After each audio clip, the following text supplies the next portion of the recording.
am going to talk on Araiyar sevai, the unique soteriological liturgy of the Srivaishnava community, the distinctive part played by Sri Ramanuja. Respected scholars, pranams to Swamiji. I have taken up this topic, soteriological liturgy in Srivaishnava community, to dwell on Araiyar sevai. The term soteriology denotes doctrines concerning salvation of any specific religion as well as this idea of that subject. Liturgy means a form according to which public religious worship is conducted. Both are church terms. Now let us look into how these terms have relevance to Araiyar sevai. Vaishnavism and Ramanuja, both the terms are inseparably intertwined and have become almost synonymous even for a casual student of Vaishnavism, as one cannot dwell on isolating the other. Even though Vaishnavism, the worship of Lord Vishnu, has been there for time immemorial in our land, Sri Ramanuja's indelible contribution towards the movement, making it not only richer but also exposing the cult to all and sundry, and became popular from the 11th century onwards. But the entities, the personality Sri Ramanuja and the religion Vaishnavism have become almost enmeshed with each other, despite the presence of many saints, scholars, spiritualists in between, who have contributed equally, if not more, towards enriching the religion. His early life was confined to Kanchipuram, and his migration to Srirangam as a young sannyasi and the commingling of his Vedic scholarship in the holy hymns of Alvars is what it signifies.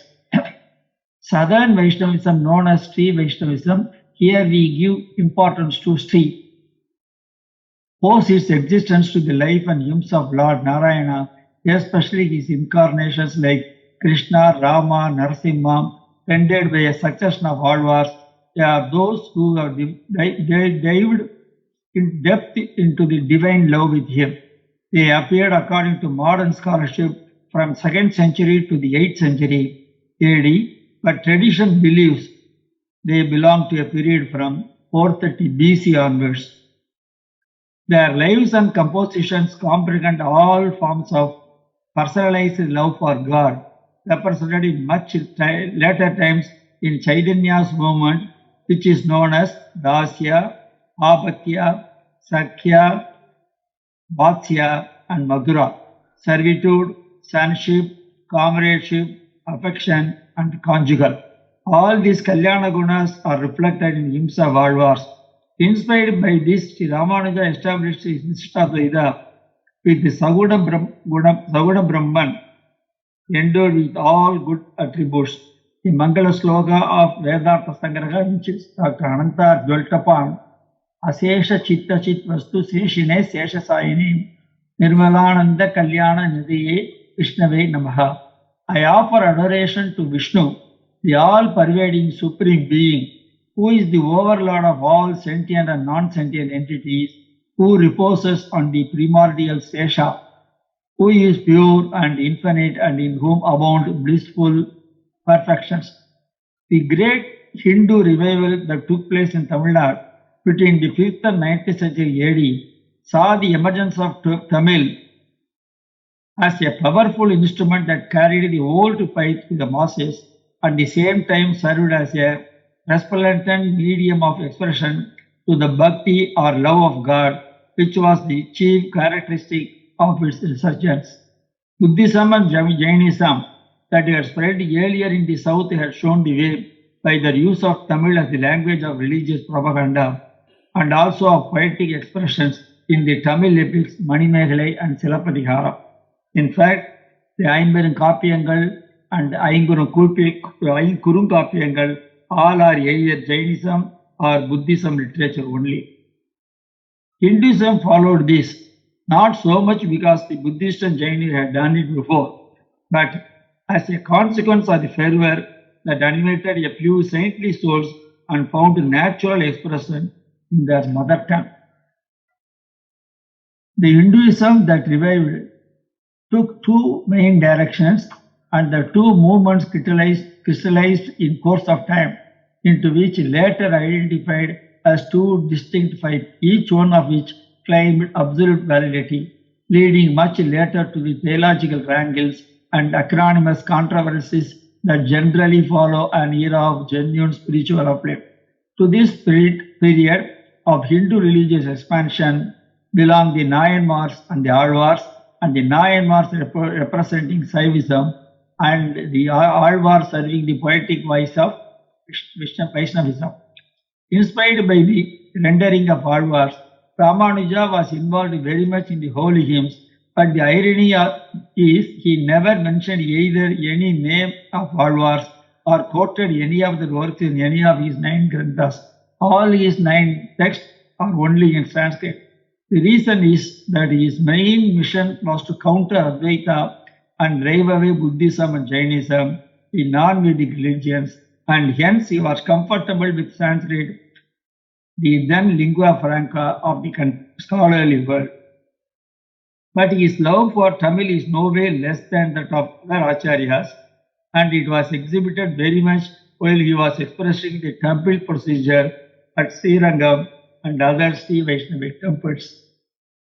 Ramanuja established the procedure of chanting Nalayana Divya Prabandham, the compilation of all renderings of 12 Alvars, on routine basis at all Vaishnava temples.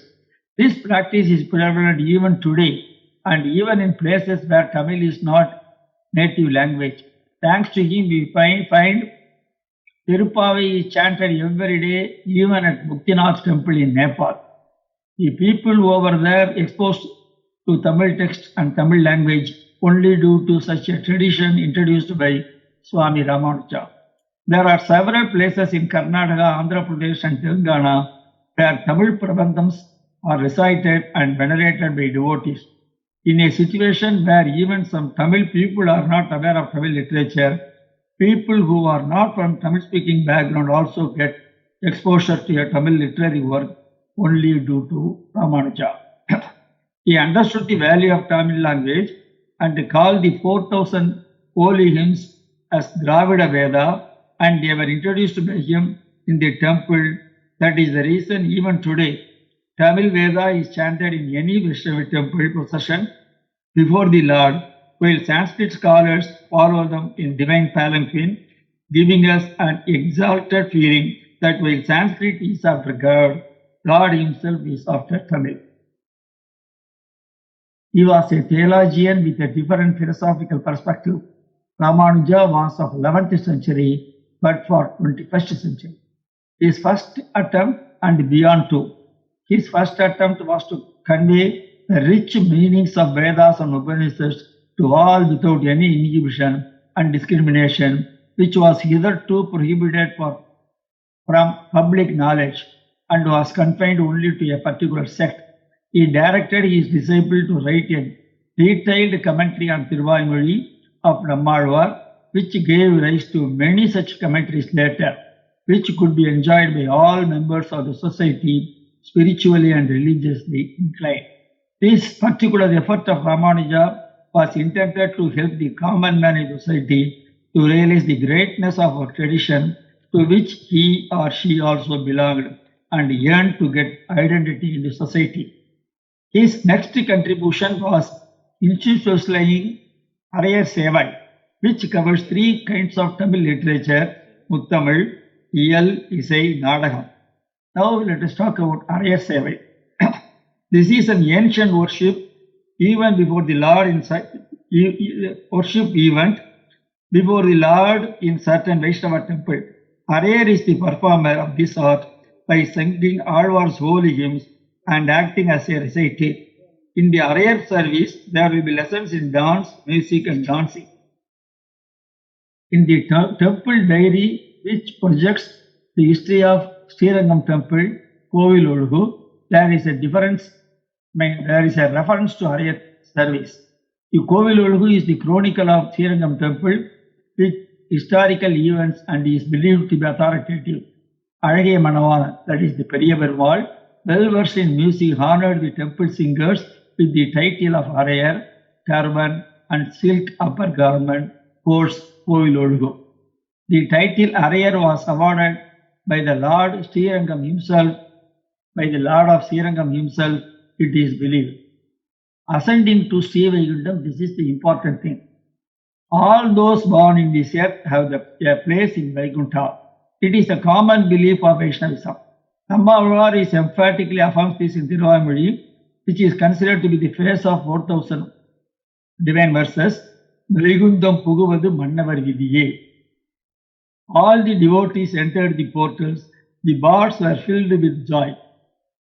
The gods heaven both were riches to him. For entering Vaikuntham is the man's birthright, says Nammalvar. Vaishnava scriptures say that those who fast on Vaikuntha Ekadasi and worship Lord Narayana attain maturity of mind, attain the state of surrender, and as a result attain the eligibility for Vaikuntha. It is around Vaikuntha Ekadasi that we will see the Uttamazhi event, Araiyar Sevai, which takes place annually in Vaishnava temple. The Vaishnavite who were skilled in music were called Isaikkarar during the Ramanuja period. Paloi Tamil Isaikkarar Pattar Paravum Ayiratin Paleyapetta Ivavattum Allar Killai Parivade. Nammalvar says these verses will be propagated by the musicians who are rich with the knowledge of these verses. Araiyar Sevai is performed only inside temples in the presence of temple Utsava, the temple's processional deity, by hereditary performers. Although temple inscriptions suggest its performance was once widespread, it is today confined to a few temples in Tamil Nadu, the shrine of Sri Rangam, the shrine of Alvar Trinagari, and the temple of Andal at Srivilliputturu. It is also performed in different form in Melkot temple, where the Divya Pravandam is sung but not enacted. Tirumangai Alvar, 8th century, played the Thiruvamuri songs of Nammalvar in front of the arena and in Srirangam temple. The very blessed Emperor Alvar, Tirumangai Alvar, asked what he wanted, and he asked what the Vedic Thiruvamuri should be heard in the Vaikuntha Ekadasi festival. He accepted that. After that, in order to get proper recognition for Tirumangai Alvar, who has made out our Nammalvar proud, the arena will listen to the songs sung by other Alvars in his Thirumurthy songs and take it as a separate festival for 10 days before Vaikuntha Ekadasi.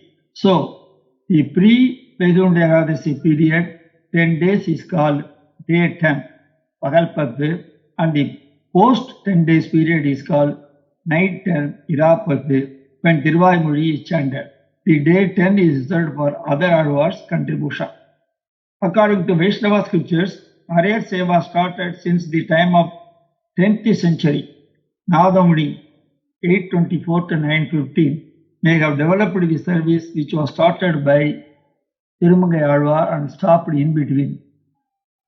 The Ramanujar expanded this and appointed some people called Ramanujarm to act out the meaning of the philosophy of Alvar Pasuram to the people. The Araiyar Swamis are considered to be descendants of Nadamunis.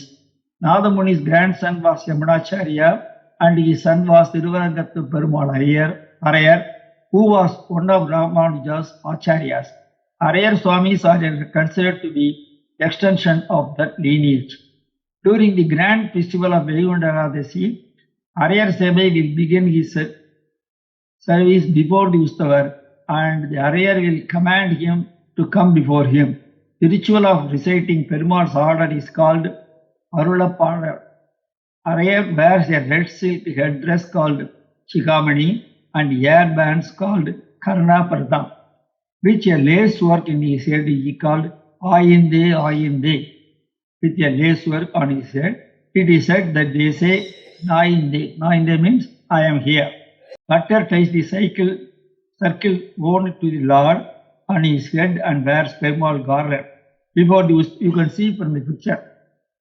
Before the Satyamurthy, Araiyar Swami would start his service by singing songs and pasuram in front of Lord and his concert and cymbals in hand. The Araiyar Sevai consists of three parts, beginning with the event of singing praises of Lord. There are mainly three parts of the event. 1. Singing the holy hymns of the day with the Araiyar music. 2. Dancing, that is Abhinayam by the Araiyar to the tune of song. Araiyar alone will play a various role without changing his attire. Then, Vyakyanam, commentary is based on Tambiran Padi explaining the songs. The Araiyar recites the interpretation in the form of music, and another Araiyar checks the interpretation with a note. Tambiran Padi is the general term assigned to Araiyars, and Tambiran is the denotion for king. And for some time their commentaries were used in Araiyar Seva prior to the period of Manavala Bamunigal, 1370 to 1443. Later on, only other commentaries like Nambillai, Eedu, and Periyavachan Pillai commentaries found their place. Costume. The performers dress themselves in traditional clothes which comprise of Panchakacham, a style of wearing the dhoti, and a conical hat called Araiyar Kulla, which bears the Vaishnava symbols of the conch, discus, and Tirunamam. They also wear unique conical headgear, garlands during the performance of the temple. The songs, Abhinayam, rhythms, Vyakyanams, or the Alvars have been preserved for more than 1,000 years. The 4,000 holy hymns have been taught in chaste Tamil, and it is believed that one of the two symbols in the hands of the Araiyars represents Nammalvars and Nadamunis. To conclude, in the Visishtadvaita philosophy expounded by Ramanuja, the first Acharya is Sriman Narayanan, who is the Brahman of the Upanishad. The implication of the Upanishad saying that he is the transcendent in the possesses all good qualities, virtue, wisdom, power, love, and all infinite with him. Out of his infinite mercy to living beings, he incarnates every now and then and makes a way for them to join him. He is inexhaustible and pervades everywhere. He is within and without. He is both transcendent and immanent. Even though Ramanuja has not blessed with any Tamil text, nor he mentioned about all Alvars in the sacred, he popularized all of them in a mass scale during his lifespan. Eulogizing both Nammalvar and Ramanuja, the later Acharyan Bhatkar declares, வான்திகழும் சோலை மதிலரங்கர் வன்புகழ் மேல் ஆன்ற தமிழ் மேதைகள் ஆயிரமும் ஈன்ற முதல் தாய் சடகோபர் மெய்ம்பால் உணர்த்த இதத்தாய் Ramanujan. Alvar is the first mother to Thiruvaimozhi, and Ramanuja, who nourished the same in Srirangam, is the foster mother, which is Tamil Veda, glorifying the auspicious qualities of Ranganatha, who is laying down in Srirangam, which is covered with the 7 layers of wood and groves that have trees that reach in the sky. In recent years, some Vaishnavas have attempted to broaden the range of temples in which Araiyar sevai is performed, and to teach them the non-hereditary performance in order to arrest their decline. Sri Ramanujarm is one of the scholars who is noted proponent of this new enacted and sung form of Araiyar Seva, which is a revivalist modern form with no hereditary connection to traditional Araiyar Seva performed at the Srivaishnava shrines. I wish this Araiyar Seva continues for another centuries and centuries because it is a treasure for us. Thanking you for the opportunity. Thank you.